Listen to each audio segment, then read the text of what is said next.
Muraho neza nshuti zanjye, nshuti z'Imana kandi Yesu ashimwe cyane. Ndabasuje mwese, Imana ibahe umugisha.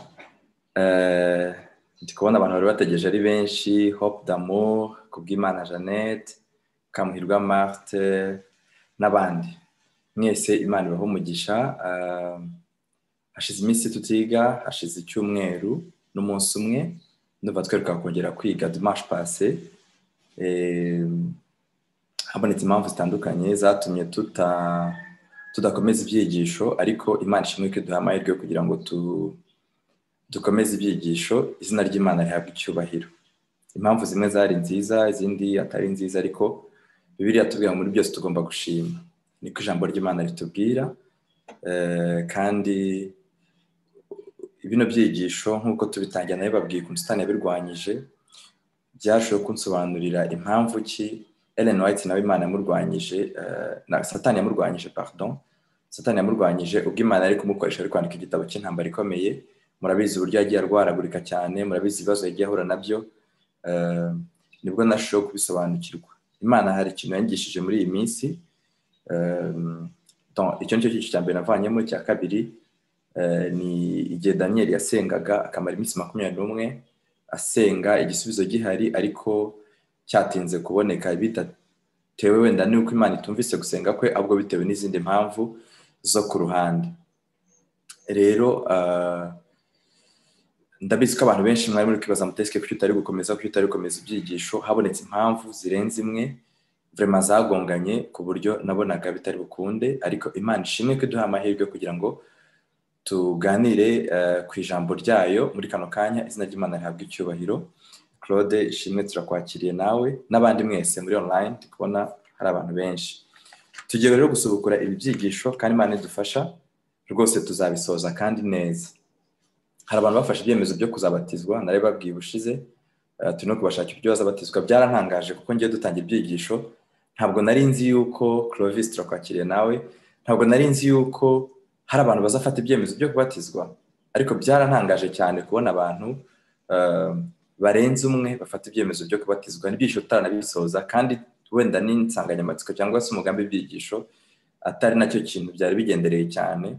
Rero byarantangaje. Tugiye kwigana icyigisho cyiza cyane ku buryo nifuza yuko rwose umuntu wese yabera amaso ubugingo bwe. Tugiye kwigana icyigisho cyiza, ndasaba buri muntu wese kugira ngo agikurikire. N'ubundi kirasubukura aho twari tugeze. Mwari mu cyiciro cya 9 twize igihe cy'umubabaro utarigeze kubaho. Twabonye uwo mubabaro uwo ari wo, twabonye ndetse n'ibiri gusura yuko natwe tuwurimo. Tugiye rero kureba none icyigisho kitwereka kubera intore z'Imana. Intore z'Imana kuki Satani ashaka kuyobya intore z'Imana, kubera icyo zigomba kugaragazwa n'igihe cy'umubabaro. Intore z'Imana kubera iki intore z'Imana, kubera iki intore z'Imana. Ese ni biki biranga izi ntore z'Imana? Ese njyewe naba ndi mu ntore z'Imana? Ese intore z'Imana nihe mwiteguro zikwiriye kugira muri kino gihe, cyangwa nihe mwiteguro dukwiriye kugira muri kino gihe kugira ngo tubarwe mu ntore z'Imana? Munyemerere mbere yuko tubumbura iki cyigisho, mbere yuko tubumbura ijambo ry'Imana, mbere yuko tugira ikindi kintu cyose dukora, twicishe bugufi by'Imana icyubahiro maze dusenge. Mana yacu, Mana dukunda, turagushimiye cyane, tugushimiye amahirwe duhaye. Iyi saha abantu benshi bicaye ku meza bagiye gufata amafunguro y'ibigaragara. Tugushimiye yuko natwe udufunguriye ijambo ryawe. Tugushimiye amahirwe duhaye Mana. Tukaba tumaze icyumweru cyose tutabona uburyo bwo kugira ngo tubumbure ijambo ryawe, turisangire mu buryo nk'ubu ngubu bwa live. Tugushimiye yuko duhaye amahirwe. Aya mahirwe turinde kuyakerensa, turinde kuyapfusha ubusa. Dufashe kugira ngo ijambo ryawe tujye kwiga tugirire umumaro muri kino gihe. Tusabye Imana Data mu izina rya Yesu. Amen. Amen. Tugiye kureba Apolline, Imana igumugisha. Tugiye kureba icyiciro cyacu, tugiye gukomeza ibyigisho by'Matayo 24. Ariko munyemerere duhere gato muri Luka 18. Munyemerere rero kuri Luka 18. Luka, ubutumwa bwiza bwese bwanditswe na Luka 18. Ndabaza kubasaba gufata Bibiliya kugira ngo tujyanirane. Luka 18 turasoma duhere ku murongo wa mbere tugeze ku murongo wa 8, Luka 18 turasoma duhere ku murongo wa 1 tugeze ku wa 8, handitse ngo abacira umugani wo kubigisha ko bakwiriye gusenga iteka ntibarambirwe. Muze kureba neza mu Matayo 24 aho twari turi, Matayo 24 aho twari turi, twabonye neza yuko ibihe by'umubabaro utarigeze kubaho birajyanirana n'ibihe byo kuyobywa kw'intore. Satani azagerageza kuyobya intore nabishoboka. Noneho inzi ntore zirangwa n'ibiki muri kino gihe cy'umubabaro? Tugiye kureba rero kuko aribyo bihe tugiye kwinjiramo, tugiye kureba ngo ese uwo mwiteguro turawufite muri kino gihe? Niba tuwufite dusengere kuwugira, niba tunawufite tuwugumemo tuwushikamemo. Luka 18 hagiye niho tugiye guhera umurongo wa 1 kugeza ku 8, aranditse ngo abacira umugani wo kubigisha ko bakwiriye gusenga iteka ntibarambirwe. Arababwira ati hariho umucamanza mu mudugudu umwe utubaha Imana ntite ku bantu. Muri uwo mudugudu harimo umupfakazi. Aramusanga aramubwira ati ndengera ku mwanzi wanjye, amara iminsi atemera, ariko aho ageze aribwira ati nubwo ntubaha Imana kandi sinite ku bantu, ariko kuko uyu mupfakazi anduhije ndamurengera ngo adahora aza iminsi yose akandushya. Nizinasekanye ko turi hamwe. Ijambo ry'Imana riratubwiye ngo hari umudugudu umwe, ni Yesu abacira umugani, kandi imigani ya Yesu yabaga ifite ikintu gikomeye ishaka kwigisha. Yesu ntabwo yigeze aca umugani n'umwe w'ihimbano. Imigani yose Yesu yagiye aca, Imana niduha uburyo tuziga imigani ya Yesu muri no byigisho bya live, tuziga imigani ya Kristo cyangwa se imigani ya Yesu, ibyigisho bikomeye byabaga birimo. Haratubwiye ngo Yesu yabaciriye umugani ariko ufite icyo ugendere kwigisha. Ugendere kubigisha iki? Abantu mufite nka Bibiliya baratubwiye ngo uyu mugani ugendere kwigisha abantu ko bakwiriye gusenga iteka ntibarambirwe. Mu yandi magambo, abantu babasha kubaho basenga, ariko abantu babasha no gusenga bakagira ibatera kugenza gute? Kurambirwa cyangwa gucika intege. Nibyo? Abantu benshi tujya tugira ubuhamya, reka nanjye nishyiremo, ugasanga umuntu aravuga ati kera narasengaga, kera nakundaga Imana, kera nubahaga Imana. None ukibaza ngo none se muri kino gihe byagenze gute? Kubera iki muri kino gihe bitagihari? Ni ikibazo cyase ikibazo. Ese abantu bajya bagira ubuhamya nk'ubwo cyane ntabwo bajya bagira? Bibaho cyane ntabwo bibaho? Abantu bajya bavuga bati kera nakundaga ijambo ry'Imana, kera nagira ibihe byiza byo gusenga, kera donc bikaba ari ubuhamya bwa kera, ariko muri kino gihe umuntu akaba asa naho yabirambiwe cyangwa se yabivuyemo. Noneho Yesu baratubwiye ngo uyu mugani yaciriye abantu wari umugani ubigisha ko bakwiriye gusenga iteka ntibagenze gute? Ntibarambirwe. Mu yandi magambo, nubwo haza ibitera abantu kubaca intege, nubwo haza ibigamburuza abantu, nubwo haza ibyereka umuntu yuko gusenga kwe kutasubijwe, nubwo haza akarengane, nubwo haza ibintu bitandukanye, ijambo ry'Imana ratubwiye ngo Yesu yabwiye abantu ko bagomba gusenga iteka ntibagenze gute? Ntibarambirwe. Uyu mugani nicyo ugendere kubigisha.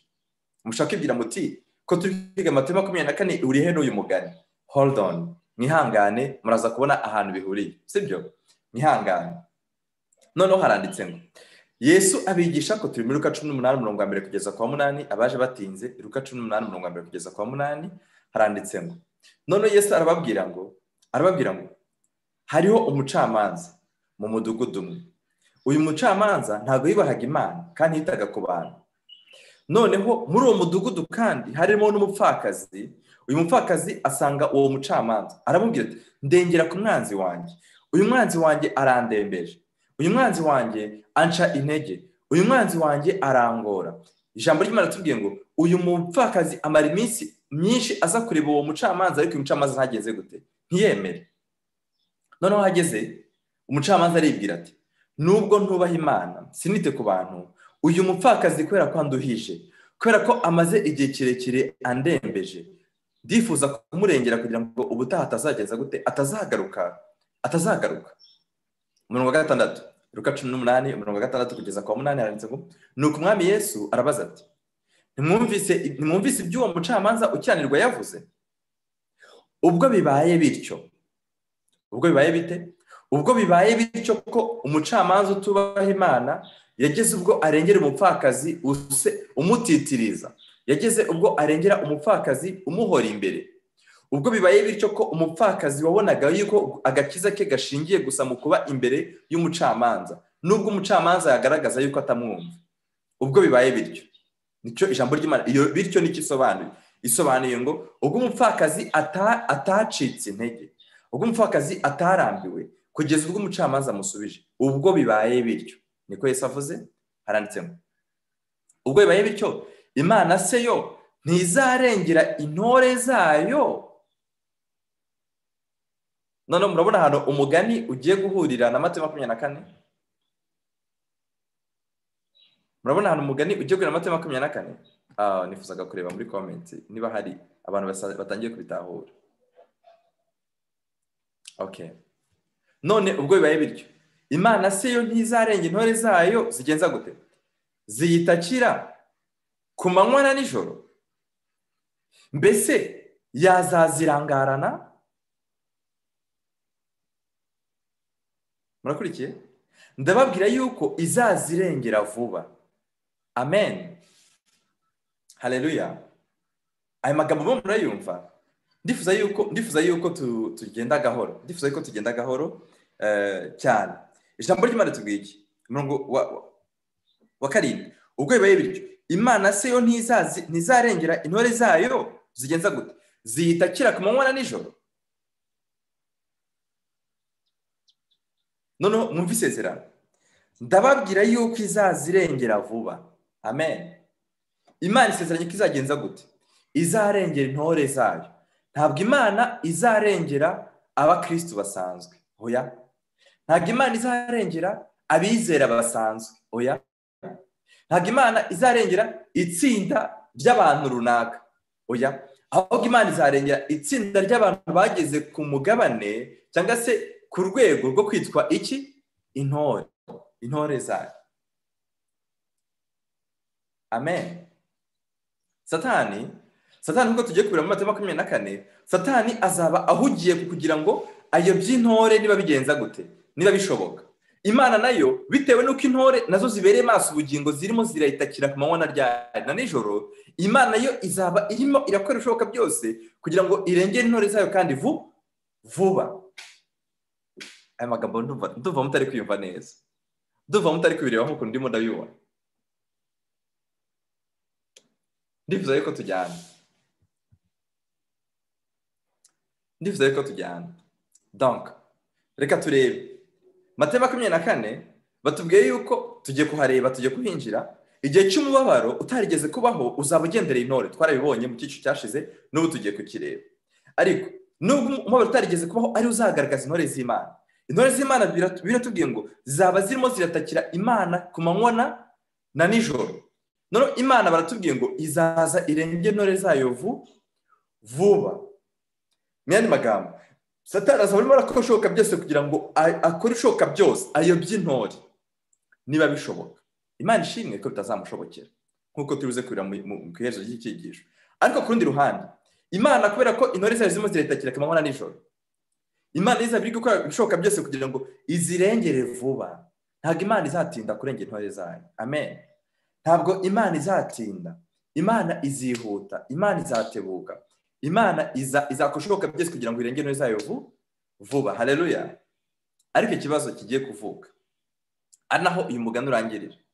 Haranditse ngo none se umwana w'umuntu naza, mbese azasanga kwizera ko kiri mu isi? Kimwe mu bikorwa bikomeye Yesu azakora kugira ngo Imana izakora kugira ngo irengere intore zayo harimo no kugaruka kwa Yesu. Yesu araje kugaruka? Yesu araje kugaruka cyane rwose. Yesu araje kugaruka. None se ku ijambo ry'Imana tubwira ko Yesu ari hafi kugaruka, niko ijambo ry'Imana ritubwira. Mbese ikibazo gikomeye, Yesu naza azasanga abantu bakiri mu nsengero? Yego, bazaba bari mu nsengero zabazuzuye. Yesu azasanga gahunda z'igikorwa neza nk'uko bimeze. Mu ntambara ikomeye rero tubwira neza yuko azaza agasanga no mu bifuzwe byose, azaza asange gahunda mu nsengero zikimeze nk'uko zimeze, nubwo ndi umwuka w'Imana uzaba waravuye ku bantu. Yesu azasanga ijambo ry'Imana rikibwirizwa nk'uko nguko turimo turabikora. Ndabyizera rwose yuko Yesu azaza agasanga ijambo ry'Imana rikibwirizwa nk'uko nguko. None ikibazo gihari ni ikihe? Azasanga gahunda zikimeze nk'uko zisanzwe zimeze, amadini yose azaba gihari nk'uko bimeze, ndetse ku bwa gahunda nshya y'ubuyobozi bw'isi cyitwa New World Order, ijambo ry'Imana tubwira neza yuko gahunda zaba zikimeze nk'uko zisanzwe zimeze. none ikibazo ni ikihe? Yesu naza ikibazo azasanga kidahari. Ikintu gihangayikishije Yesu ni iki? Ni uko azasanga kwizera kutari mu isi. Birababaje cyane, ntabwo bibabaje. Azasanga abantu basenga ariko badafite kwizera. Azasanga ijambo ry'Imana rihari ariko abantu batakiryemera. Azasanga abantu bagifite za Bibiliya, njya mbona abarokore barimo barabeshya mu buhanuzi bwabo ngo za Bibiliya zigiye kuzatwikwa, ariko ndababwiza ukuri nta muntu umwe uzatwika Bibiliya. Bibiliya zaba zigihari ariko umwuka w'Imana wemeza abantu aza baravuyemo. Ndababwiza ukuri. Kwizera kuzaba kutakiri mu isi. Kwizera kuzaba kutakiri mu isi. Reka turebe impamvu y'uyu mugani. Kuki Yesu yatanze uyu mugani? Kuki Yesu yashatse kwigisha abantu uyu mugani? Ijambo ry'Imana rimaze kubitubwira. Batubwiye yuko hari ibihe abantu bagomba kwinjiramo. Yesu yabonye ko ari abantu b'Imana bagomba kwinjiramo. Uyu mugani ugendereye kubereka yuko kwizera kwabo kuzanyeganyezwa. Kubera ko ni ikibazo gishingiye ku kwizera. Mbese umwana w'umuntu naza azasanga kwizera kukiri mu isi. Kandi igikomeza kwizera kw'abantu ni ukugenza gute? Ni ugusenga.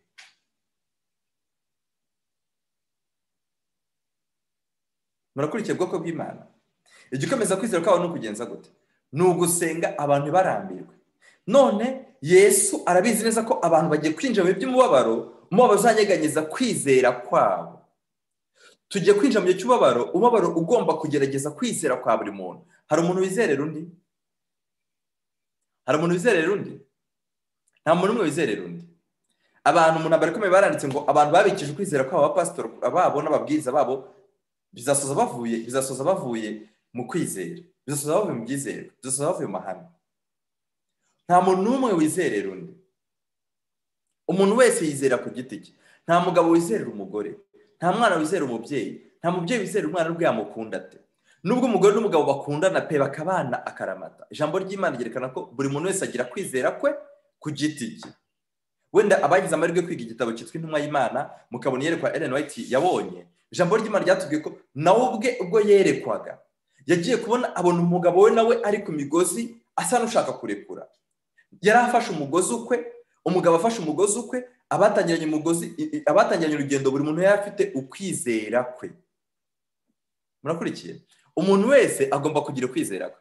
Rero Yesu uyu mugani yawuciye kugira ngo yerekane yuko intambara iheruka igomba kuba ishingiye kugenza gute? Ku kwizera. None umwana w'umuntu azasanga kwizera kukiri mu isi, birakomeye cyane. Yesu yashatse kubereka rero yuko bagomba gusenga ubutarambirwa. Kubera iki? Kuko binyuze mu gusenga gusa ubutarambirwa niho kwizera kwa buri muntu kwagenza gute? Kwakomezwa cyane. None se ibi bigomba gucogoza ukwizera kwa benshi ni ibihe? Ibi bigomba gucogoza ukwizera kwa benshi. Ijambo ry'Imana ryabitubwiye.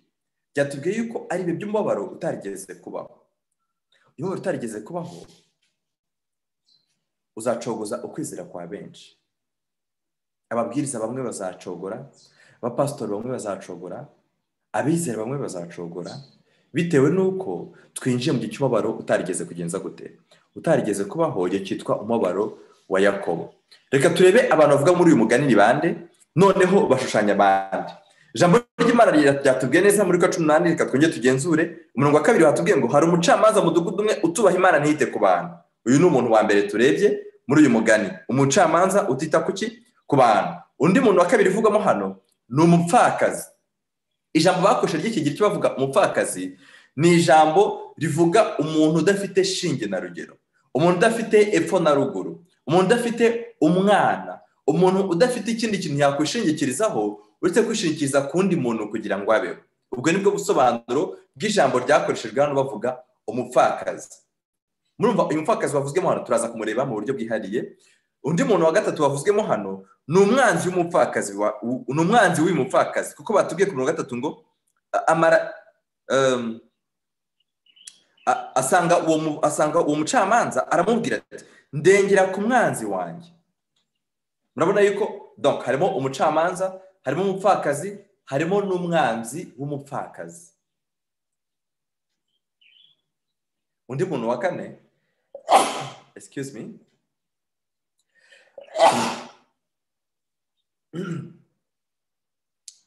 undi muntu wa kane uvugamo hano ni umwana w'umuntu, kuko baratubwiye ku murongo wa munani ngo mbese umwana w'umuntu naza azasanga kwizera kukiri mu isi.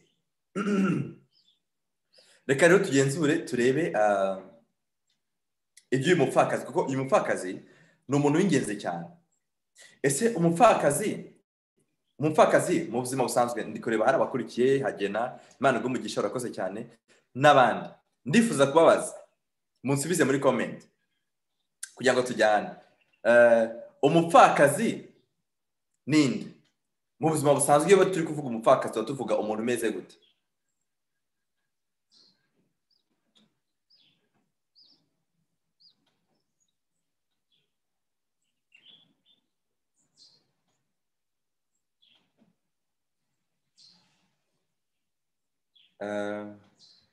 Amari kunsubiza. Umupfakazi usanzwe n'umuntu umeze gute? Okay, Hagena ati umugore udafite umugabo. Well and good. Abandi?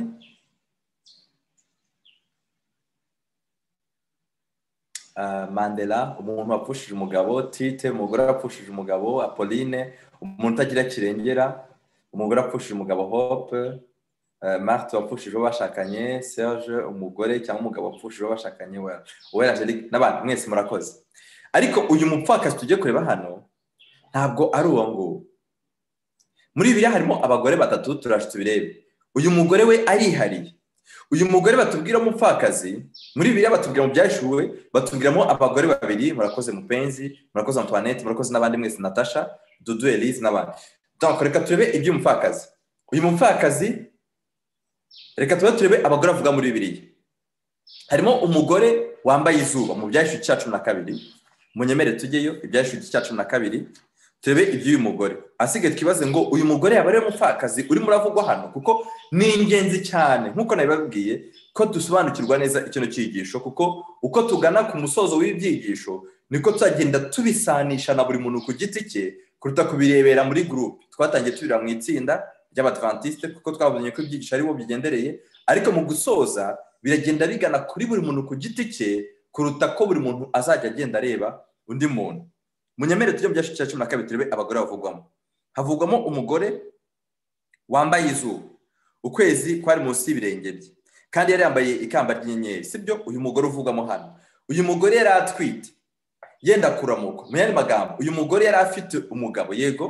Yego kubera ko ntabwo yatwite adafite umugabo. None uyu mupfakazi yaba ari uyu mugore uvuga mu byashuwe 12 akaba umugabo we yarapfuye?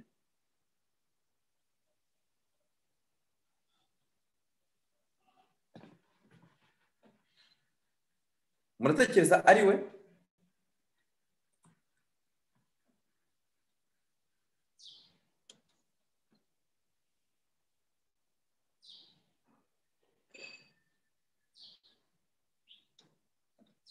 Muratekereza uyu mugore uvugwamo hano, uyu mupfakazi turi kureba, yaba ari uyu mugore mu byashuwe 12? Kuko uyu mugore waratwite niko biri tubwiye, afite umugabo. Ariko ikibazo uyu mugore, uyu mupfakazi tubwirwa yaba ari umugore mu byashuwe 12 waje gupfusha umugabo? Murakoze rwose Apolline na Dudu Elise. Oya, ntabwo ari we, kubera ko uyu mugore arihariye. Uyu mupfakazi uvugwa hano we arihariye. Claude ati ntitubizi, turaza kubimenya ku ijambo ry'Imana ntacyo ryaheje. Hari undi mugore uvuga mu byashuwe cya 17. Hari undi mugore uvuga mu byashuwe cya 17. We yitwa Maraya, asambana n'abami bo mu isi bose. Mukurikire.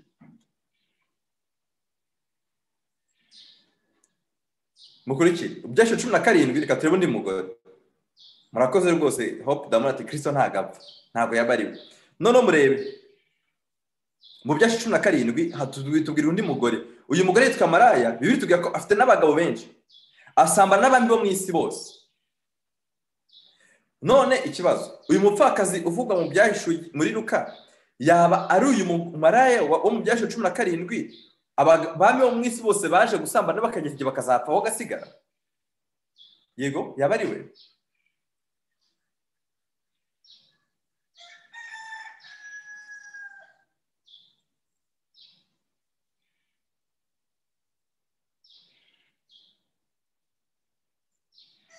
yaba ari we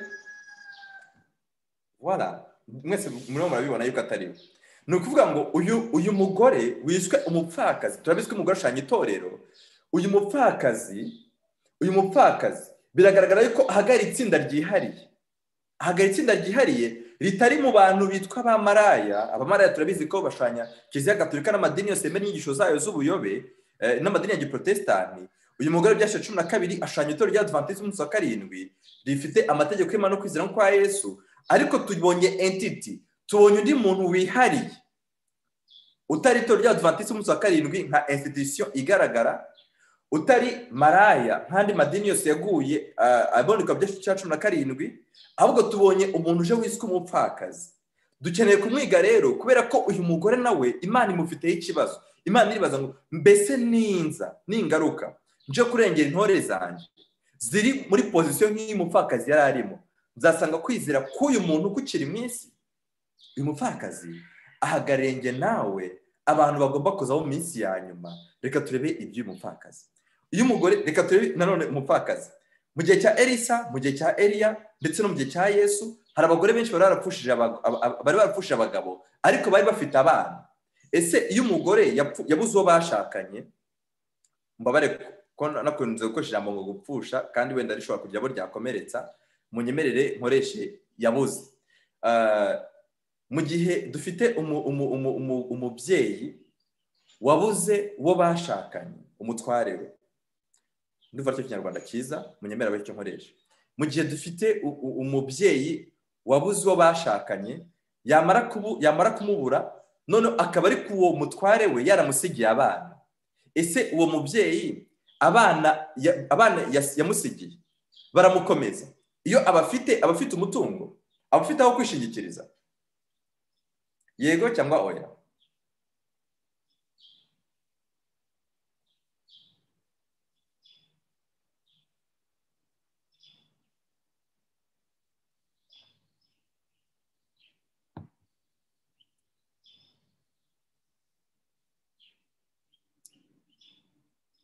Yego rwose, murakoze cyane. Umuntu wese wabuze uwo bashakanye ariko akamusigira abana, nubwo nta wundi mutungo yaba yaramusigiye mu isi, abafite umutungo kubera ko abavuga ngo igihe kizagera abana banjye bazantabara, abana banjye bazambera aho umutware wanjye yakambereye, abana banjye nibo shema ryanjye. Ndatekereza yuko nubwo wenda ntarabyara, ndatekereza yuko ari wo mutungo umubyeyi wese aba afite mu isi. None uyu mupfakazi we, ijambo ryakoresheje bavuga umupfakazi, bavuze udafite shinge na rugero, udafite aho kwishingikiriza uretse kubonera ibyiringiro bye mu wundi muntu. Donc mu wundi muntu uri hanze y'ubuzima bwe, niba ariko navuga, atari ku kintu na kimwe afite mu isi, nta wundi muntu umwe aba afite. Mu gihe cya Elisa no mu gihe cya Eliya ndetse no mu gihe cya Yesu, Bibiliya itubwira yuko ababyeyi benshi bagiye basanga Yesu cyangwa bagasanga abo bahanuzi tumaze kubona, bababwira bati abana bacu n'umutungo wacu, abana bacu bagomba kutugarukira, sibyo? Abana babo bari umutungo wabo muri ibyo bihe. Ariko uyu mubyeyi we, ijambo ry'Imana ritubwiye neza yuko nta wundi muntu yari afite. Agakiza ke cyangwa se gukira kwe yabibonaga gusa mu mucamanza. Mu gihe cy'umuhanuzi Elisa turabizi, ijambo ry'Imana ritubwira neza yuko hari undi mupfakazi wari ufite abana, umutware we yari yamusigiye abana, noneho umwanzi we muri icyo gihe aza kuzamubwira ngo niyishyure ideni. Abuze ubwishyu afata abana be. Ayo mateka murayazi, niko ijambo ry'Imana ritubwira. Murumva yuko ubuze ubwishyu cyangwa se ubuze ubushobozi ariko afite abana babasha kumugoboka. Ariko uyu mupfakazi wo muri Luka 18 we nta bundi bushobozi yari afite uretse gusa gukizwa no kurengerwa n'umucamanza.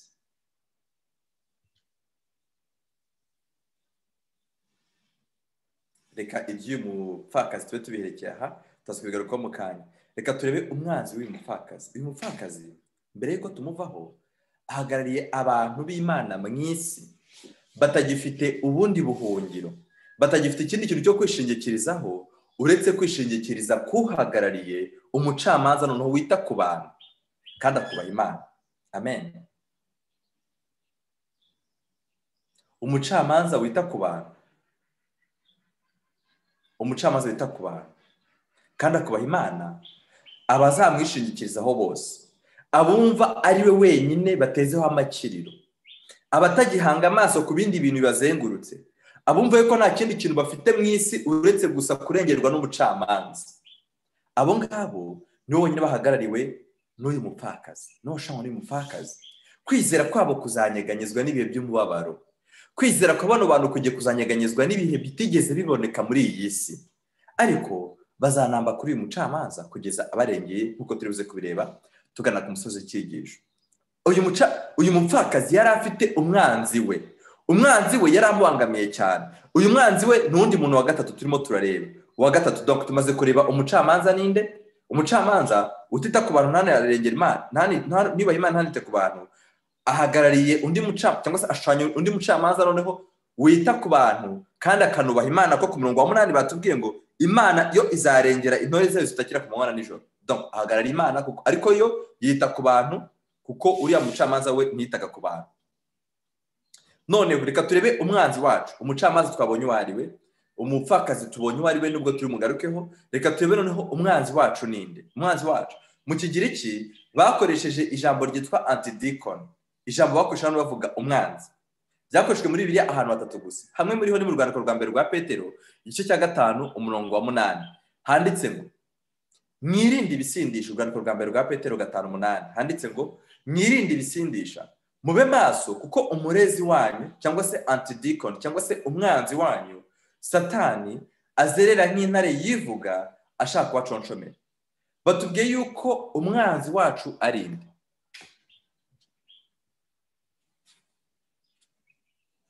Batubwiye ko umwanzi wacu ari nde? Umwanzi w'abantu b'Imana ninde?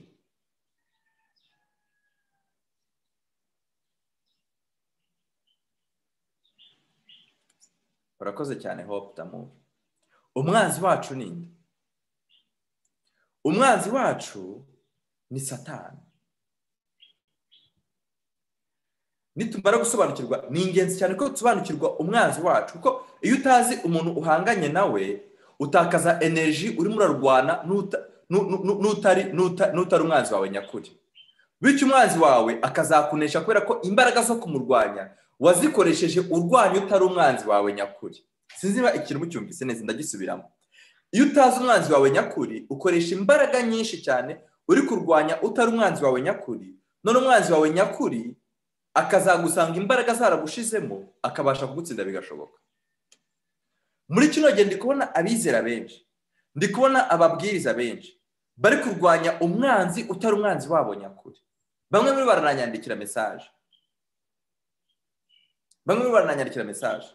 bambwira bati barimo bararwanya abapasitoro, barimo barwanya. Munyumve neza, ntabwo ndi kwivuga neza kugira ngo abapasitoro wenda ngo bandebe neza bitewe n'ibyo bamwe muri mwe muzi. Oya, umwanzi wacu ntabwo ari abapasitoro baduhagarika. Umwanzi wacu ntabwo ari abapasitoro, umwanzi w'abizera n'abalayike ntabwo ari abapasitoro. Munyumve neza, umwanzi w'abapasitoro ntabwo ari abalayike n'ababwiriza n'abizera bashaka kugendera mu kuri kw'ijambo ry'Imana. Ndizeye Patrick, Imana igumugisha, ndishimye cyane kubona ukurikiye ibyigisho. Umwanzi wacu ntabwo ari abapasitoro. Abapasitoro babasha barwanya inyandiko batuma itorero itagendera kuri gahunda y'icyo Bibiliya n'umukabarozi byavuze, kuko abapasitoro baza ku matorero amwe bagashaka kuhinduka nk'aho ari bo bayoboye, nk'aho ari Imana ziyoboye izo nsengero. Ntabwo ari umwanzi wacu, ntabwo ari bo dukeneye gukoresha effort zacu turwanya. Munyumve neza, kandi n'abapasitoro effort zabo ntabwo bakeneye kuzikoresha bakora inama za rwihishwa bafata abakuru b'itorero bamwe na bamwe kugira ngo bahurize nk'ibyo muzi mujya mukora. Wenda bamwe mu bazagira amahirwe yo kuri iki cyigisho, ntabwo uko ariko kurwanya umwanzi. No. Umwanzi wacu ni Satani. Antidikon, umwanzi wacu ni Satani. Uyu mupfakazi yari azi umwanzi we, yari azi aho agomba kujya kugira ngo umucamanza amurengere kurinde ku mwanzi we. Muri ibi bihe biheruka abantu bazabasha gutsinda ni abantu bazaba basobanukiwe ngo agakiza kanjye, imbaraga zanjye ndazikomora he, ninde ubasha kuneshereza, kandi ndarega nde kurinde. Uyu mupfakazi yarazi ko agomba kurega umwanzi we akamuregera umucamanza we, kuko umucamanza we ni wenyine ufite imbaraga zabasha gutuma anesha umwanzi we. Murakurikiye? Dukeneye kumenya umwanzi wacu, bityo tukamenya ngo uyu mwanzi uwamunesheje nawe ubasha kongera kugaruka akagenza gute akamunesha. Ndifuza ntashidikanya, ndasenga mu mutima wanjye kugira ngo iki cyigisho cyumvikane, kuko ni ingenzi cyane ko cyumvikana. Nk'uko turi buze kubireba muri Matayo 24, Satani imbaraga arimo arakoresha kugira ngo ayobye abagendere n'intore, kandi n'Imana yo kugira ngo itabare uko twayibonye. Ntabwo Yesu azaza gutabara itorero ry'Abadventiste, oya. Ntabwo Yesu azaza gutabara abarokoroya. Yesu azaza aje gutabara gusa abitwa intore, kandi intore ni umugabane utari mu mugabane w'umugore mu Byahishuwe 12 cyangwa mu mugabane w'Ibyahishuwe 17. Ni umugabane wihariye, uziharira gusa, wihariye kandi uziharira gusa bitewe n'igihe cy'umubare utarigeze kugenza gute, utarigeze kubaho. Ndifuza ko ibintu byakumvikana. Sinzi ururimi nakoresha kugira ngo ibintu byumvikane, ariko Imana ibyumvikanishe mu mutima wa buri muntu wese uri bukurikire, muri mwe mukurikire kino gisho n'abandi bazagikurikira. Umwanzi wacu ntabwo ari abapasitori batemera abarayiki, oya. Umwanzi wacu si abarayiki kuba pasitori, oya. Ubona ngo abapasitori bishyiremo batabarayiki runaka arandembeje, ntabwo ari we mwanzi wanyu.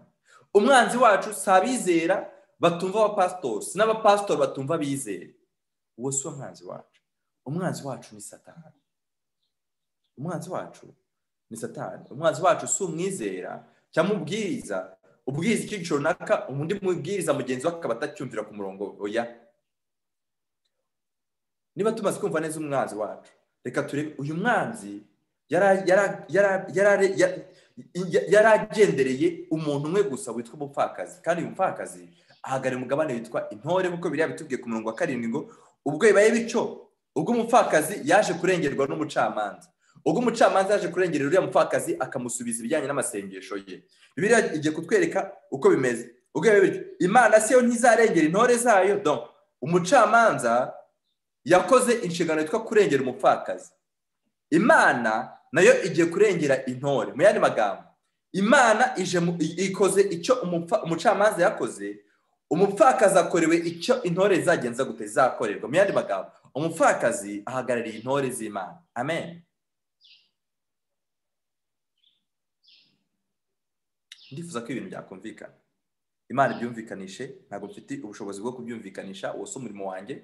Umurimo wanjye ni uw'Imana intumira gukora, ariko n'umurimo w'Umwuka Wera ni ukumvikanisha. Ndasenga cyane kugira ngo buri muntu wese yumvire ibi bintu mu mwanya wabyo, yumvire iki cyigisho ku murongo wacyo, ko ni ingenzi cyane. Ubwo bibaye bityo, Imana siyo ntizarengera intore zayo zidakira ku manywa n'ijoro. Mbese azazirangarana?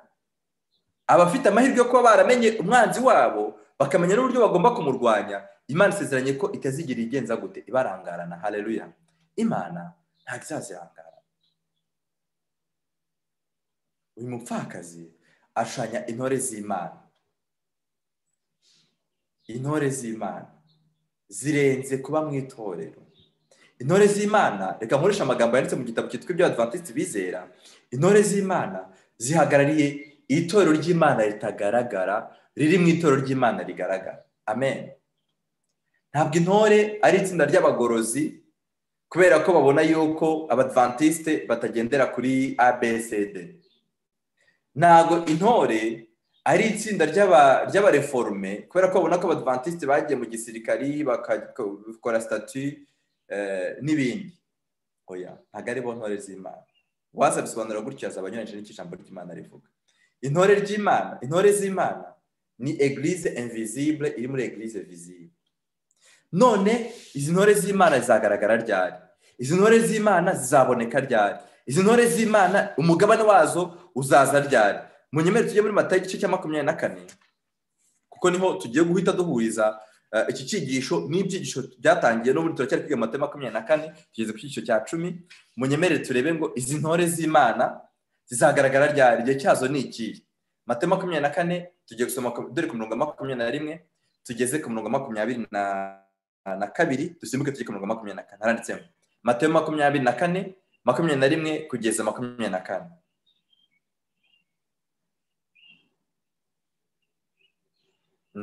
Emmanuel Rukundo, ikibazo cyawe uraza kugisubizwa mu kanya, turaje tubirebe. Cyangwa reka mpitanye gusubiza live, kuko uri live nicyo cyiza cy'uko abantu babasha kwiga live. Reka mpitanye gusubiza live. Intore z'Imana Bibiliya tubwiye ngo niziyitakira ku manywa na nijoro. iyo dusenze imana iratwumva, imana iratwumva.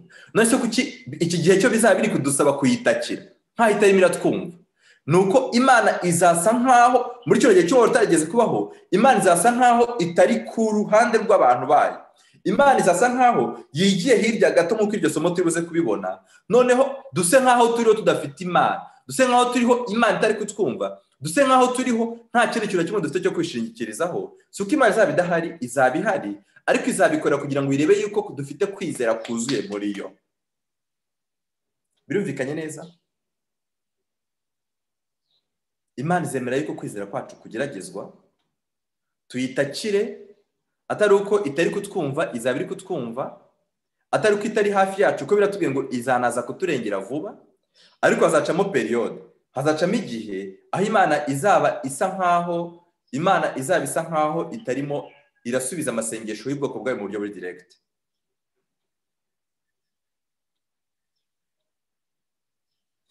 Marthe, ese iryo rigaragara riri mu yandi yose? Oya, iryo itorero ry'Imana riri visible n'Abadventiste umunsi wa karindwi, ni ryo torero ry'Imana riri visible. Iri invisible riri muri visible, irigaragara riri muri tagaragara. Abantu bose bamagarirwa kuva mu madini yayobye bakaza muri garagara, ariko n'abari muri garagara ntabwo ari bo muri uyu mugabane turimo turiga. Oya, babadive basanzwe, babadive nambaye furari, nagiye mu karasisi, nagiye kuririmba, nagiye, oya. Ahubwo ntabwo ari bo bitwa intore z'Imana. Ahubwo abitwa intore z'Imana ni abarangwa n'ibi turimo turareba muri kino cyigisho, abatakira Imana ku manywa n'ijoro, afite umwiteguro w'ibyo bahakana ko bitashoboka bakagaragaza ko bishoboka. Mureke tutaza kuruzinga focus, ibibazo tube dusubije ibyo ngibyo, dukomeze, sibyo? Izi ntore z'Imana zagaragazwa ryari? Igihe cyazo ni ikihe? Matayo 24:21-22 haranditsemo. Kuko muri iyo minsi hazaba umubabaro mwinshi utarigeze kubaho, uhereye kuremwa kw'isi ukageza none, kandi umubabaro ntuzongera kubaho. Iyo minsi yaba itagabanyijwe ntihajyaga kuzarokoka n'umwe, ariko kubw'intore z'Imana iyo minsi izagabanywa. Amen. Murumva yuko ikizatuma umubabaro ugabanywa ni iki? Ikizatuma umubabaro ugabanywa ni intore z'Imana zaba ziriho muri icyo gihe cy'umubabaro. Amen. Intore z'Imana muri iki gihe cy'umubabaro ni cyo kintu cyonyine kizatuma Imana iwugabanya. Myani magambo, umubabaro utarigeze kubaho uzabaho, uzaba unagendereye isirtu intore z'Imana, ariko kubw'intore iyi minsi izagenza gute? Izagabanywa. Kabiri, tujyane dusimbuke tujye 24. Kuko abita Kristo n'abahanuzi b'ibinyoma bazaduka bakora ibimenyetso bikomeye n'ibitangaza kugira ngo babone uko bayobya n'intore n'abigenza gute, niba bishoboka. Myani magambo, tubonye ko intore zifite role ikomeye mu buryo bubiri. Kubw'intore iminsi y'umubabaro izagenza gute? Izagabanywa, Imana izaza kuzirengera. Icya kabiri, Satani ku rundi ruhande azaba arimo arakora ibishoboka byose kugira ngo ayobye intore n'abigenza gute, niba bishoboka, uretse ko bitazamushobokera. Izi ntore z'Imana zaba zifite kwizera kudasanzwe. Myani magambo, zaba zifite kwizera kurenze ukwizera rusange. Abafite kwizera rusange kuzanyeganyezwa batsindwe, ariko intore z'Imana zo zaba zifite kwizera kutagenza gute? Kwizera kudasanzwe. Yesu rero arifuza kuzamenya ngo mbese uyu mubabaro utarigeze kubaho uzanyeganyeza intore z'Imana, uzanyeganyeza kwizera kw'intore z'Imana. Ese nk'uko twabibonye muri kw'iki cya 18, ese uku kwizera abantu b'Imana bazakugumana? Kwizera niyo ntwaro yonyine izabasha abantu b'Imana kwihanganira igihe cy'umubabaro utarigeze kubaho witwa umubabaro wa Yakobo. Uku kwizera kuzabasha kwihanganira inzara, kuzabasha kwihanganira kwamburwa imitungo, ukwizera kuzabasha kwihanganira kwamburwa uburenganzira, ukwizera kuzabasha kwihanganira kwamburwa kwimwa umudendezo, kwizera kubasha kwihanganira ibintu byose, kwizera kutabasha gucogora. Uku kwizera niko Yesu yifuza, niko kwizera kuranga abitwa intore z'Imana.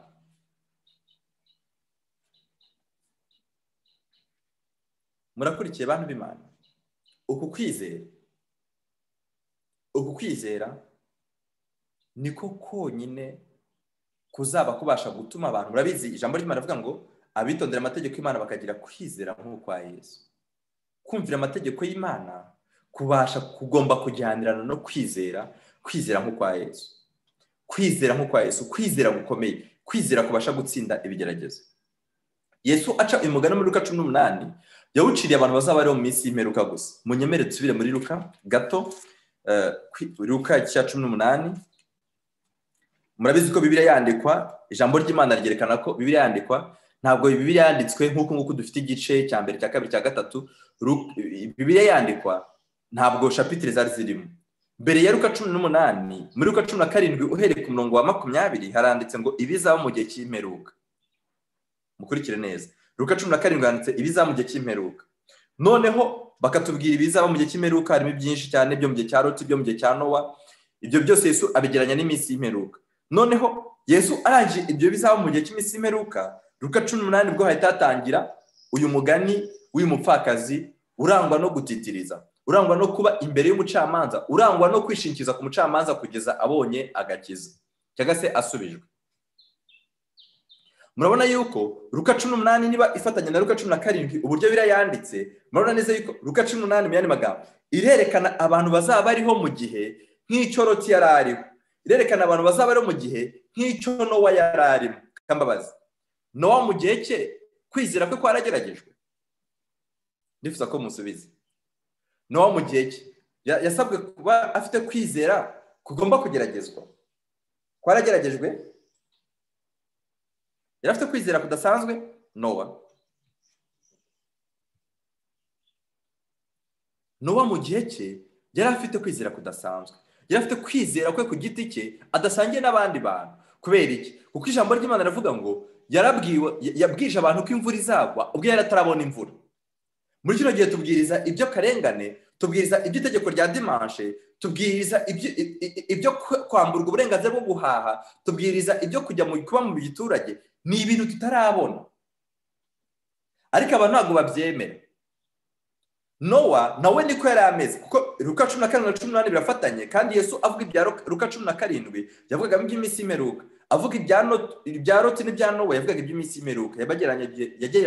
Yageranyaga ibihe byabo n'igihe cy'iminsi y'imperuka. Ariko igitangaje ni uko Luka 18 hatwereka yuko Loti yagomba kuba afite kwizera kwe, Nowa yagomba kuba afite kwizera kwe. Uyu mupfakazi aje ari umupfakazi, aje ari umuntu ugomba kuba afite kwizera kwe. Natwe turimo turiga ibintu bitigeze bibaho, ariko ibi bintu biradusaba kugira ngo tubihagararemo dufite kwizera kwa buri muntu ku giti cye. Uyu mupfakazi rero wabibazaga nyine ngo atangiye kubona igisubizo. Turasabwa Nowa akimara kwinjira mu nkuge, inkuge yabanze iminsi myinshi imvura itaragwa, imvura ntiyagwa. Ariko kwizera kwe kwagomba gushidikanywa kubera ko yagiye kubonabona yubatse inkuge nini, Imana yamuhaye mesure, agiye kubonabona nta bandi bantu bayinjiyemo, yisanga ari wenyine uyinjiyemo. Kandi aho yinjiyemo imvura uwo munsi ntiyagwa, umunsi wa kabiri imvura ntiyagwa, umunsi wa gatatu imvura ntiyagwa, umunsi wa kane imvura ntiyagwa. Kwizera kwa Nowa kurageragezwa, ariko Nowa agumana kwizera Imana. Amen. Nicyo kibazo Yesu afite natwe. Mbese umwana w'umuntu azasanga kwizera kukiri mu isi, kwizera kuzageragezwa, si ukwizera ko abantu barwanya Imana, kuko abari hanze y'inkuge nta kwizera bari bafite. Abo kwizera kwageragejwe ni ukwizera n'ubundi kusanzwe yumvira Imana. Imana iragira ngo nubwo twaba twarayeretse yuko tuyumvira, Imana iragira ngo kwizera kwacu kuve kuri pulsa 80, kuve kuri pulsa 99, tube dufite kwizera Imana 100%. Twe kwizera mu bito gusa ngo mu binini tureke kwizera, twe kwizera mu binini gusa ngo mu bito tureke kwizera. Harya twizera Imana tukavuga tuti sinzasambana, sinzaroga, sinzareka gutanga icya 10, ariko nabaho ntabeshya, nabaho natukana, nabaho ntambaribi, nabaho ntaryibi, nabaho ntakora muri ubu buryo, nabaho aka kazi ntagafite bigashoboka. Gushidikanya muri utwo tuntu twose, Imana iragira ngo uko kwizera kwacu kuzamuke gusingire ku rwego tugaragariza Imana yuko twabaho bigashoboka. Nibyo bintu twumvira Imana no muri ibyo ngibyo. Murakurikiye? Imana nuko kwizera Imana ifuza kugira. Kandi icyerekana yuko uyu mugani waciriwe abantu mu y'imperuka nuko usoza ku 8 Luka 18:8 Yesu avuga ngo mbese umwana w'umuntu naza azasanga kwizera kukiri mu isi. Twizeye ko Yesu arakugaruka. Yesu aragira ngo agaruke tumwereka yuko tumwizera 100%. Kwizera kwacu kuri fonde ku rufatiro, kwizera kwacu kuzuye. kubaho k'umupfakazi kwari gushingiye gusa mu kwizera umucamanza. Yarizeye umucamanza yuko abasha kumurengera, kuko yari afite amakuru ko hari abandi yagiye arengera. Yari yizeye umucamanza yuko azamurengera nawe. Umuntu ugifite ibyo yishingikirijeho, akumva afite ibintu runaka adashobora kureka, akumva ijambo ry'Imana ari ibintu bimubuza, akumva ijambo ry'Imana ari ibintu byaciye iteka, akumva aracyakomeje kubigenderaho, akumva ari ijambo ry'Imana ryabuzanyije ariko ntabisengere, uyu muntu aracyafite urugendo rukomeye. Ugenzure niba utagifite ibintu bituma ugaragaza yuko utishingikije ku Mana mu buryo bwuzuye 100%. Niba ucyumva yuko muri wowe hari icyatuma ubaho kuruta uko ubona kubaho kwawe ugushingiye ku wundi muntu, nk'uko uriya mupfakazi kubaho kwe kwari gushingiye mu mucamanza, ugenzura ukwizera kwawe gushobora kuba ari ukwizera kutuzuye. Kwizera kuri umupfakazi kwari kuri mu mucamanza, yagombaga kumutitiriza kugeza agenje gute umucamanza amusubije. Muri icyo cy'umubabaro wa Yakobo tugiye kwinjiramo, twatangiye gukandagizamo ibirenge, natwe turasabwa gusa kuzatsinda kubwo kwizera gukomeye. Munyemerere basangize amagambo aboneka mu gitabo cyiza cyane, igitabo nkunda, igitabo cy'intambara ikomeye, icyigisho cya 39 kitwa igihe cy'amakuba.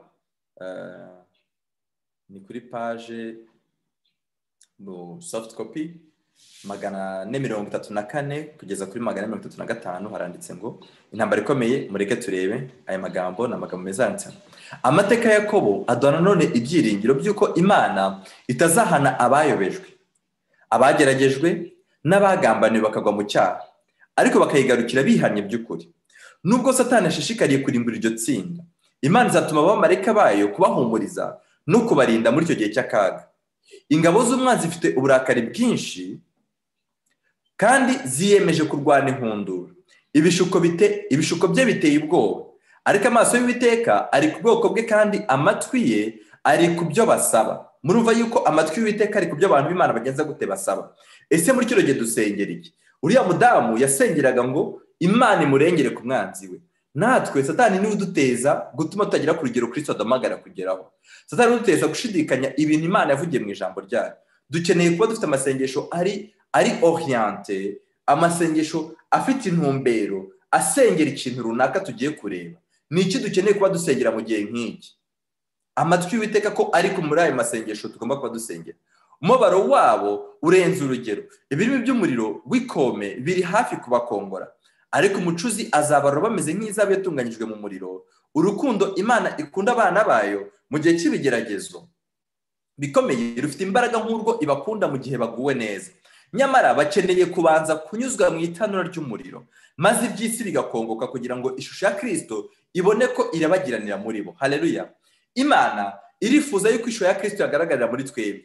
Ibihe by'umubabaro, ibihe by'ibigeragezo, ntabwo Imana izemera yuko tubinyuramo. Ntabwo Imana iri kwemera ko tunyura mu bihe by'umubabaro ariko ishaka kutubabaza, ariko ishaka kugira ibintu dupriva. Oya, ahubwo Imana uko ishaka yuko ibyo bintu bidutunganya kugira ngo niba tubereye maso ubugingo, niba turi gusengera ibintu Imana yifuza yuko twasengera koko muri kino gihe, Imana, ijambo ry'Imana tubwiye ngo izadutunganya kugeza ubwo ishusho ya Kristo igaragarira muri bande?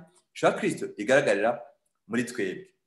Igihe cy'umubabaro n'agahinda kiri imbere yacu, n'ubu turacyakomeje mu ntambara ikomeye.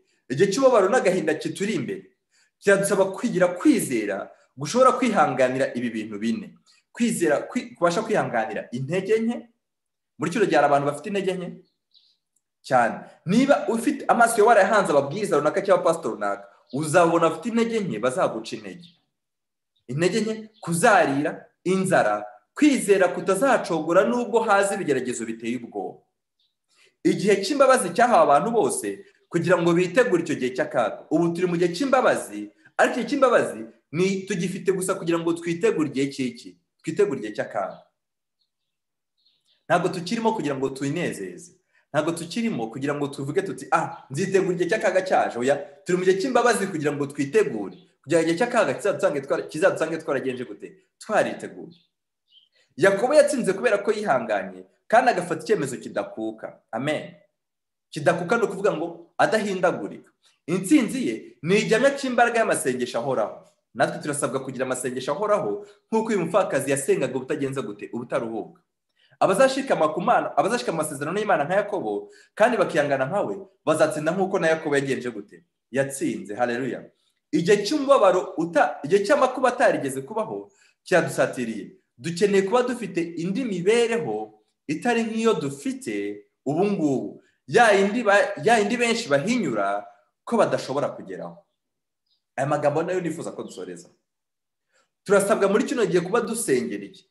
Turasabwa kuba dusengera kugira ngo Imana iduhe imibereho dusanzwe duhinyura. Iyo duhinyura ngo ntabwo abantu bashobora kujya mu cyaro ngo bazabeho. Icyo kintu duhinyura nicyo dusabwa gusengera uyu munsi. Iyo duhinyura ngo iki cyaha runaka ntabwo umuntu yagitsinda, iyo mibereho duhinyura niyo dusabwa gusengera uyu munsi, kuko ibyo nibyo byitwa gukirana nk'uko Yakobo yagenje gute, yakiranye. Gusengera igihugu ni byiza, gusengera itorero ni byiza, gusengera abapasitori ni byiza, gusengera tedirisoni ni byiza, gusengera ububyutse n'ivugura ni byiza, ariko dukeneye gusengera ikirenze ibyo, aricyo cyitwa gusengera kugira imibereho dusanzwe duhinyura. Ese waba ufite imibereho uhinyura? Waba ufite ibintu runaka uhinyura ukumva yuko utashobora kubaho utabifite? Turabifite cyangwa ntabwo tubifite? Waba ufite ibintu uhinyura ukavuga uti ntabwo rwose, ntabwo nabaho ibi bintu ntabikora.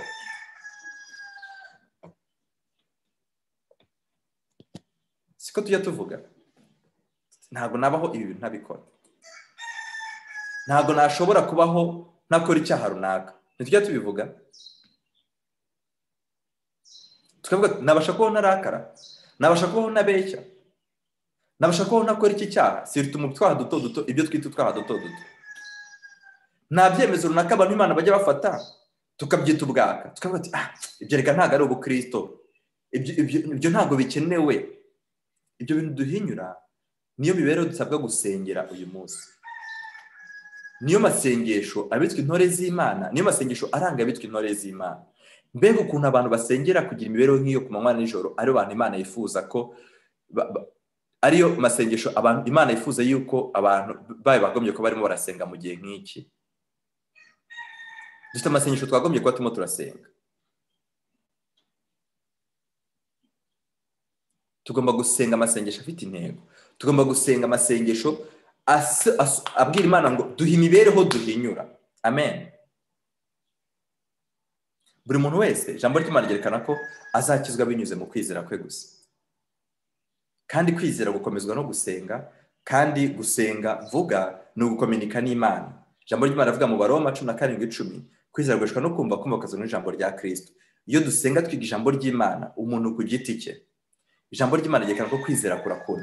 Ezekiel 14:20 herekana neza yuko buri muntu wese azagira kwizera kwe. Naho igihugu cyaba kirimo abo bantu batatu aribo Nowa, Daniel na Yobu, gukiranuka kw'abo bantu kwakiza ubwabo bugingo gusa, niko Umwami Uwiteka avuga. Murumva yuko nubwo twize ibya Nowa, nubwo yaba ari Nowa yagize ukwizera kwe kuranyeganyezwa, yaba ari Daniel, yaba ari Yobu, buri muntu wese yagiye agira ukwizera kwe, kandi uko kwizera kwabo kukurata cyangwa kugusingiza cyangwa kukuvuga cyangwa kukubwiriza ntabwo bihagije, ahubwo uko kwizera kwabakiza ubwabo. Natwe dukeneye kugira kwizera kwacu gusa. Imana dufashe kugira buri muntu wese agira ukwizera kwe ku giti cye. Imana dufashe kugira buri muntu wese abane n'Imana ku giti cye muri cyo gihe cy'umubabaro tugiye kwinjiramo. Igihe cy'umubabaro ni igihe Imana izabisa naho iretse abantu bayo gatoya, ariko ikazabagarukira. Muri Yesaya, reka bari ryo somo dusorezaho, Yesaya 54:7-8, Imana yerekana yuko izareka ubwoko bwayo igihe gito cyane. Haranditsemo mbaye nkuretse akanya gato. Yesaya 54:7-8, mbaye nkuretse akanya gato, ariko nzagukoranya ngufitiye imbabazi nyinshi.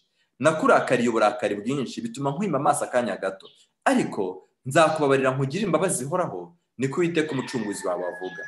Imana idufashe kugira ngo mu gihe cy'umubabaro ubwo Imana izabisa naho ituretse akanya gato, aricyo gihe tuzaba tugaragara nk'aho tumeze nk'abapfakazi. Ubwo tuzajya dusenga twumva amasengesho yacu ntasubijwe, tugasenga tukegera Imana tukumva ntabwo isengesho riri kugerayo. Buri muntu wese akomeze ashishikare, akomeze anambe ku Mana, ye kuzayivaho. Nibyo mbasabira, nanjye nisabira mu izina rya Yesu, kugira ngo we kuzacogora, we kuzacogora, we kuzava mu kwizera, ukomeze unambe ku Mana. Imana ntabwo izaguhemukira. Utakira Imana ku manywa na nijoro, Bibiliya yadusezeranye ngo Imana izaturengera. Bibiliya yavuze ngo Imana izaturengera kandi vuba. Vuba ni ukuvuga ngo nubwo muri icyo gihe Imana izaba isa naho yaturetse, Imana izaza noneho isubize gusenga kwacu. Imana igufashe kugira ngo utangire kugira imibereho yo gusenga, utangire kugira imibereho yo kugira ngo ubane n'Imana mu ijambo ryayo wowe ku giti cyawe. Kuko mu gihe cy'umubabaro byashoboka yuko utazabona abantu gusengana, byashoboka yuko n'ibya Zoom bitazakunda cyangwa bya YouTube live nk'uko nguko, byashoboka yuko usabwa kugira gusenga kwawe ku giti cyawe. Imana igufashe kugira ngo ushikame ku Mana. Nicyo gusabira nshuti yanjye. Ndagushishikariza kugira ngo utangire kugira imbere yo kugira kwizera, yo kugira gusabana n'Imana ku giti cyawe. Imana ibyumvikanishe, ntabwo uko mbyumva mu mutima ndumva ntari kubasha kubisohora mu kanwa nk'uko mbyumva, ariko nzi neza yuko Mwuka Wera ari buyobore ijambo ry'Imana. Nzi neza ko Mwuka Wera ari buyobore iri jambo Imana ibyo mitima yacu. Imana igufashe kugira ngo muri kino gihe cy'umubabaro we kuzacogora. Imana ye kuzaza ngo izasange kwizera kwawe kwaranyeganyejwe. Imana igufashe kugira ngo ugire kwizera kuzabasha kwihanganira biriya byose. Muri kino gihe ugire amasengesho ari orienté, ugire amasengesho atuma usengera kugira imibereho usanzwe uhinyura muri kino gihe. Ugenzura ibyo uhinyura, none utangire kubisengera, ubwire Imana ngo ko mbihinyura kandi biri mu ijambo ryawe, ko mbihinyura kandi biri mu mwuka w'ubuhanuzi. Utangire kubisaba Imana, yasezeranye ko izabiguha kandi yabisezeranye ntibeshya. Imana igufashe kandi Imana ihire ukwitanga kwawe. Imana ihire ko ugiye guhindura uburyo wasengaga ugatangira gusenga mu buryo busaba Imana kuguha iyo mibereho mu izina rya Yesu. Reka dusenge Imana. Mana yacu, turagushimiye cyane, izina ryawe rihabwa icyubahiro. Tugushimiye ko utuyoboye mu ijambo ryawe, tugushimiye yuko uvuganye natwe, tugushimiye yuko utweretse uburyo dukeneye gusenga muri kino gihe, tugushimiye yuko ibihe by'umubabaro usezeranye yuko uzaza kudutabara kandi vuba. Tubonye ibihe by'umubabaro aho bizabigendereye, tubonye ko birenze cyane itorero ryawe rigaragara, birenze cyane n'abari hanze y'itorero ryawe rigaragara, ahubwo bigendereye intore, bigendereye abantu bafitanye umushyikirano wihariye nawe, bigendereye kugira ngo ugenzure urebe yuko kwizera kwabo kutazacogora. Mana, tugushimiye yuko nubwo tuzanya mu bihe by'umubabaro usezeranye kuzadutabara. Turakwinjize kugira ngo uduhe imibereho dusanzwe duhinyura. Dufite ibintu byinshi duhinyura muri kino gihe. Turahinyura tuti eske byashoboka ko umuntu yumvira amategeko y'Imana? Turahinyura tuti eske byashoboka ko umuntu yabaho adakora icyaha runaka? Dufite ibintu twamaze kugira standard twumva yuko tubasha kubikora kandi bicyaha imbere yawe, kandi ijambo ryawe ribiciraho iteka. Turakwinjize kugira ngo muri icyo gihe cyose twabikoze ubitubabarire Mana yacu. Udufashe kugira ngo ubwo twabihinyuye tukaba tubonye yuko dukeneye ahubwo ari byo dukeneye, ari iyo mibereho ariyo dukeneye kugira, udufashe kugira ngo dutangire gusengera kugira imibereho duhinyura ubu ngubu Mana. Twe kongera guhinyira ibintu wavugiye mu ijambo ryawe, ahubwo ibyo tutarageraho udufashe kugira ngo tubisengere, tugutakire ku manywa n'ijoro kugeza ubwo bihindutse imibereho yacu. Tugushimiye yuko ubwo watabaye Yakobo natwe wasezeranye ko uzadutabara.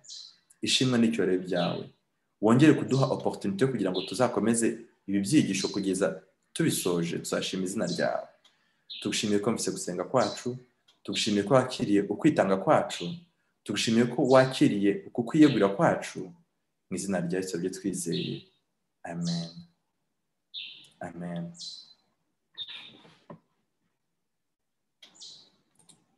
Imana ibaha umugisha, kandi tuzakomeza ibi byigisho. Imana yongera kuduha uburyo.